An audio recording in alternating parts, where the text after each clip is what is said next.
ഇന്ത്യയുടെ രണ്ടാമത്തെ ഉയരം കൂടിയ കൊടുമുടി ഗോൾഡ്വിൻ ആസ്റ്റിൻ സ്ഥിതി ചെയ്യുന്ന പർവ്വതനിര. Answer option D Karakoram. 2011 census പ്രകാരം ജനസാന്ദ്രതയിൽ ഒന്നാമത് നിൽക്കുന്ന സംസ്ഥാനം. Answer option B Bihar. ഭൂമിയുടെ അന്തർഭാഗത്തെ പാളികളിൽ ഏതാണ് നിഫെ എന്ന് അറിയപ്പെടുന്നത്?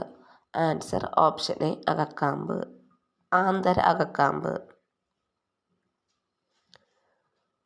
ആഗ്നേയശിലകൾക്ക് ഉദാഹരണം? Answer option A marble. ഇന്ത്യയുടെ അക്ഷാംശ വ്യാപ്തി? Answer option D. താഴെ പറയുന്ന വിവിധ ധനകാര്യ സ്ഥാപനങ്ങൾ, അവയുടെ ആസ്ഥാനങ്ങൾ എന്നിവയുടെ പട്ടികയിൽ നിന്നും യോജിക്കാത്തത് കണ്ടെത്തുക. Answer option B.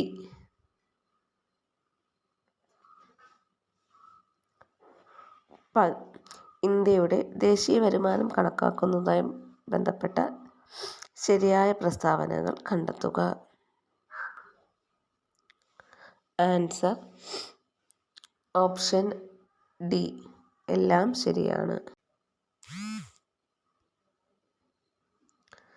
ലോക വ്യാപാര സംഘടനയുമായി ബന്ധപ്പെട്ട താഴെ പറയുന്ന പ്രസ്താവനകൾ പരിശോധിച്ച് ശരിയായവ കണ്ടെത്തുക. Answer option A.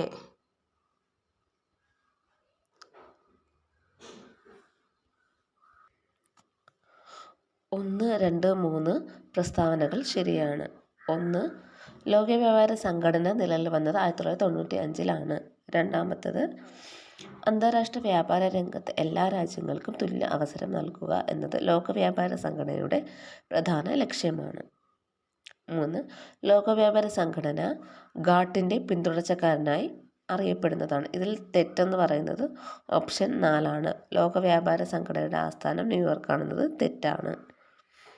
ലോക വ്യാപാര സംഘടനയുടെ ആസ്ഥാനം ജനീവയാണ്.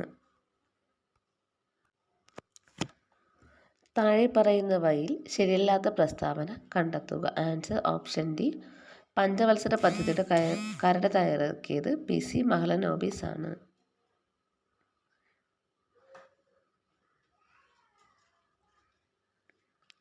ഇതിൽ ബാക്കി മൂന്നും ശരിയായിട്ടുള്ളവയാണ്.